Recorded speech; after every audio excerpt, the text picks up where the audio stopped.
friends. So many of you know that the Northern Nevada International Center resettles refugees. We have been doing it diligently for over 10 years now, and at all times we think about how we can better support our clients with their new life adaptation. Until recently, we realized that by providing greater support to our immigrant women, we would actually help building a stronger resilience barrier for the whole family. And that is because women are on the front line of their family's social and psychological well-being. Even though they might have lived through trauma of war, lack of safety and stability, violence, and many other hard situations, they still act as a primary emotional anchor for their children and spouses. They are also the ones better adapting to the changing environment and picking up pieces of what needed to be done inside and outside of their households. We were fortunate to have our program coordinator, Sasha Brown, on staff, who took the initiative and developed a women empowerment program for NNIC, naming it She Thrives. It has been over a year now since the program is actively under the implementation, and today we will meet with our amazing Sasha Brown, as well as one of the Arabic women's group long-standing participant, Doreen Hajo. We will discuss what it takes for the immigrant women to adjust to a new life, learn English language, and find a supportive community where every woman could thrive. At the end of this episode, we will be also providing some opportunities for you to get involved in such an amazing program and support NNIC's mission. So stay tuned. You're listening to the Local Global Nevada, the podcast where we connect Northern Nevada to the world by amplifying immigrant and international voices, bringing clarity to complex issues, and fostering dialogue that strengthens community understanding and trust. Through local stories with global perspectives, we show how diversity shapes and enriches our region. Brought to you by the Northern Nevada International Center. I'm your host, Yulia Rajek. Oh, hi, Sasha. Hello. How are you doing today? Very well, thank you. How are you? I'm good, thank you so much. After a busy work day, let's just talk a little bit about what you do at NNIC. Okay. You're our great program coordinator for Women Empowerment Group. Mm-hmm. And if you can tell us a little bit, what is it about and what you do once you meet those women? Okay. So I created the Women's Empowerment Group here at NNIC called She Thrives. It's been active now for a year and a half, I want to say. And it's been really good. At first, when I started off getting the women, I was collecting information from all the case managers to kind of see who would benefit from it. And then from there, it's kind of been like referrals and invitations by the other women who've been coming. So what is the role and the goal of this program? What are you trying to do with those women? How do you try to support them? I think the main goal is trying to provide resources and support, kind of build a community for them, kind of have the space available for them to commune with one another and like learn additional skills. إنه أنا كمغتربة جاي بدي أتعلم. وأنا من وين بدي أتعلم؟ A بدي أتعلم participant من from حدا an Arabic موثوق. speaking group is stating that the main goal for her is education. She says, أو بتتعامل as an مع immigrant, I came to learn. كجروب كمثلاً And from whom will I أنا learn? كجاي جاي I want to learn from فالمنظمة somebody I هي اللي trust. بتساعدني هو For أنا me, بالنسبة لإلي NNIC هن is a المصدر safe place الثقة and a means of صراحةً. trust يعني in أنا the ما United بثق إلا States. إذا هن قالوا I لي would تعامل مع not هذا interact with الشخص. anyone unless هن حطوا لي NNIC told me it is safe to do so فلا with a هذا particular الشخص ما person. طرفنا خلص. So they organized this فأنا program بتعلم and لأنه أنا assigned the صراحةً person to تعلمت lead it. كل شيء. So I will come أنا and أول learn. ما أجيت كنت I صفر. learned everything from كل شيء. them. The first I came, I was zero. Although they told me I am a strong woman, it is a huge barrier to come to a new country. So I learned everything from them. Even my life perspective has changed. حتى أسلوبي بالحياة تغيرت. Would you please describe a little bit in detail how does those meetings usually go? Yeah, so I usually there's a total of 5 groups that I've created. Not all of them are active all of the time, but there are 5. So we have a Dari group, an Arabic group, a Haitian Creole group, a Spanish group, and a Swahili group. But our Dari and our Arabic groups are our most active that show up weekly, which is nice. And then every week we kind of work on different skills honed for that specific group. So each group has different interests. So I kind of explore whatever they want to be exploring. So for like the Arabic group, they've been focused heavily on computer skills, whereas the Dari group cares more about doing sewing activities. So we kind of tailor it to whatever their needs are. Is it like, how do you identify those interests, and how can you see, like, how did you identify, for example, the challenges those women face once they immigrate to the United States? Okay. Well, some of them, because they were referred to me by their case manager, they already knew them. So when I came in, I didn't know any of the clients yet. I was just creating the program. So once the case managers kind of identified who was having issues and challenges, we went from there.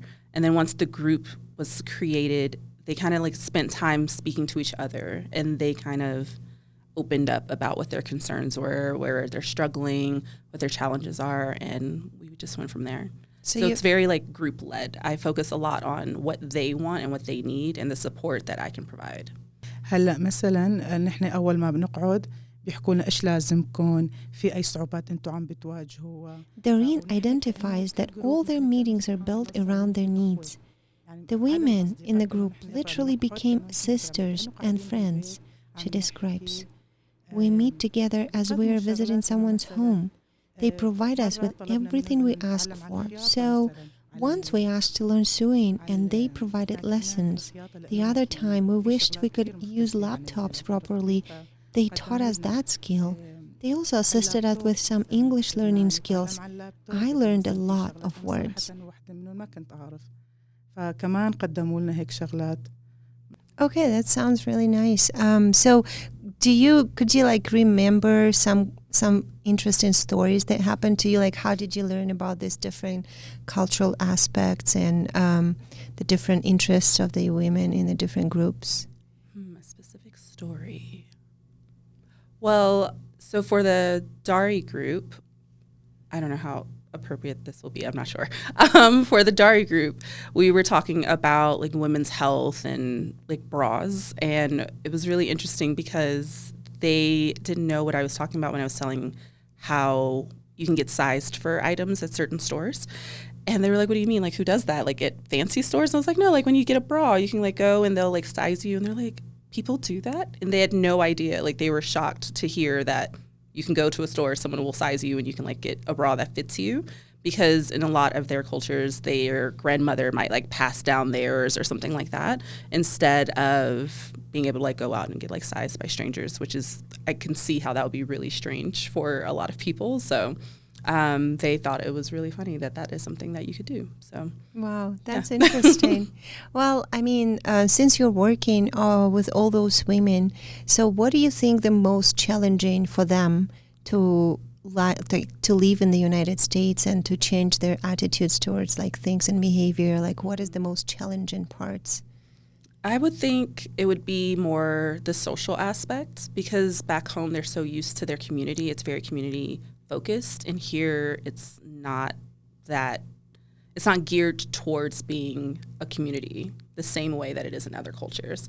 So I think that the She Thrives program is very helpful in providing that space for them to have that community with one another, especially because a lot of them live in apartments, so they don't have like the actual physical space to have everyone come over. So just being able to have that like safe space emotionally and physical space for them to be able to connect with one another. What language do you usually speak during these sessions?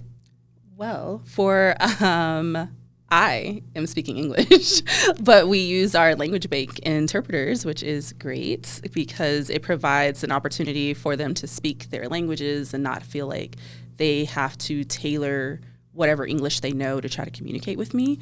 But I always try to have the same interpreter for each group. That way they're kind of a part of the group as well. So they can be kind of like an additional coordinator, essentially, I guess, because they're communicating with them and they're learning about them and sharing their experience of how long they've been in the States and all of that. So they're like an additional person. Does those women usually know each other when they come, or do they meet them like each other during the sessions? A lot of them meet during the sessions. Some of them meet each other during their ELL classes or if they arrived around the same time at the cultural orientation, but a lot of them meet during the groups. The only one that already knew each other was I had a 3-generation family that came for my Spanish group. So I had like the grandmother, her 2 daughters, and then the granddaughter who would come, and they all were great. I loved it. So how would you assess the impact the She Thrives program does and have on those communities and women? I think it would be based off of what they're getting out of it, because a lot of them, they're still learning English. They're going to their ELL classes, and we do some exercises in She Thrives as well. And because I'm speaking English, they are able to kind of practice more with me. They're also learning practical skills, like I said, like the sewing, the computer. We've had partners come from Washoe County School District to show them how to use Infinite Campus and like utilize all these different tools. So I feel like they're gaining all these additional skills that will benefit them and their families, because the more that they're learning, the more that they can teach their kids, the more they can share with their husbands, and the more that it kind of like makes their whole unit thrive. هو صراحة كان الفكرة كتير ممتازة، كأنه مثلا جروب. Doreen completely agrees with Sasha on this point, saying that in her opinion, it was a great idea to start such a group so women can come together, meet with each other, talk about their weak points or things they would like to improve their skills at. The program helped them a lot, not just in gaining practical skills, but also psychologically. A woman must learn, Doreen says. There is no way. She has children and a spouse to look after. If she learns, it is not only for herself, but for the children she behaves and raises, as well as she takes them to school, drives them to the appointments, and the after-school activities. The woman must learn. مواعيد عم تاخديون مثلا نشاطات يعني المرأة لازم تتعلم. Did they ever share with you what kind of things they deal with in life, like outside of the group, like when they go in the community here in Reno, like what are the problems they face? They don't really talk about problems necessarily in Reno that they face. Since they live here, that's why I'm. I mean, yes, true, yeah. But like they talk more about like their family dynamics. So like shifting into the U.S. mentality is easier for children than it is for the parents, and so there's like this disconnect a lot of the times where the students are going to school and they're learning English faster and they're getting involved in like pop culture, but then the parents are like, "What are you even talking about?" So like they discuss those kind of things, or if they're having difficulties getting kids enrolled in schools, or if there's some kind of tension between group members or cultural people, like they may not even attend the groups, but they discuss it because they all know the same people now that they've been building their communities. So like we talk about those kind of things as well. And how long do you think does it take for like women to adjust to the U.S. life? Could you like bring an estimation, or and how the like program probably helps them? I feel like the program definitely assists because they are spending so much time with one another. They're gaining that confidence in being able to speak their English more proficiently, and being able to kind of share how they're feeling and looking for jobs and things like that. I don't know if I can put like an exact time frame on it, but I feel like the groups definitely help it along because you're not as isolated, because a lot of the issues is families come and they just have each other, and that makes it kind of hard and isolating if you don't know anyone else at all. So at least being able to have that community that they build with one another in the group, I feel like that helps a lot. Yeah, so you mentioned that your group and program has been running for like a year and a half approximately. Mm-hmm. So could you tell the difference between the time you started the program? Are the same women participate in those sessions? Or do they change? For the most part, it's the same women. Mm-hmm. Since the year and a half, we've had 75 women that have come throughout all 5 of the groups. But consistently, there's probably about like 20 that come. Every once in a while, someone will come that used to come, or there'll be a new person. But yeah, and a lot of them are very different from when they first arrived. Like a lot of them have jobs and started driving and One of my women, she was like 20, I want to say, she got enrolled in Job Corps, and now she's working on her degree. And yeah, this is so fascinating to see how they blossom and thrive, right? It is. Like they'll message me. They're like, "I got my license." I'm like, "Oh my god!" So that's so cool. It is really nice. Yeah. All right. So, do you accept as a members of those group only women from the NNIC clientele, or is there any opportunity for the community people to come and attend those sessions? Initially, we were only doing NNIC clients when we were starting the program, but now we are open to additional women in the community for sure. So do you have any message you would like to share with our community so those women would know and would come and knock your door and then try to get into the program? Yes. What is the admission process? Okay, there's not like an intensive admissions process. Basically, if you're interested in wanting to be a part of a community, learning additional skills, being with other women that speak the same language, you are more than welcome to join. So at this moment, like I said, I only have the 5 languages, Dari, Arabic, Spanish, Haitian Creole, and Swahili. If I find that there's a lot of a specific language that has a need, then I can create another group. So basically, if there is a group of women speaking another language and they would like to create something like this, they can just come over to you and talk to you, and they can ask me and see if I can make it happen. Yes. That sounds really well. Yeah. That's great. Okay. All right. So is there any kind of support like your group, your program is needing from NNIC community like you would hope you would have? I think I would really love additional like partnership opportunities. Because like I said, I had Washoe County come down and speak to them from the school district. I really want to find someone in the medical field to be able to come and talk to them about like women's health more thoroughly. Mental health as well, because a lot of them have gone through a lot of trauma when they arrived, and they have day-to-day stressors that they don't really know how to address. So just being able to have someone come and kind of like facilitate like a little session would be great. Okay, so then probably if you're here right now and you're willing to participate in such a great program like She Thrives with NNIC, so just write us an email or marketing@nnic.org and just shoot us a message and we will get in contact with you. Thank you so much, Sasha, for today's conversation. I appreciate it. Thank you for joining us for this episode. You listened to the LGN podcast produced by the Northern Nevada International Center. Today we learned what it takes for a woman to adjust to a new life in the United States, learn and discover all the new skills that comes with it, and find the community where she could feel safe, protected, and heard.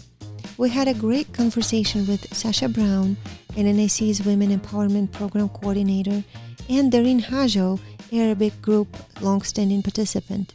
They both shared with us their insights about the program we run at NNIC.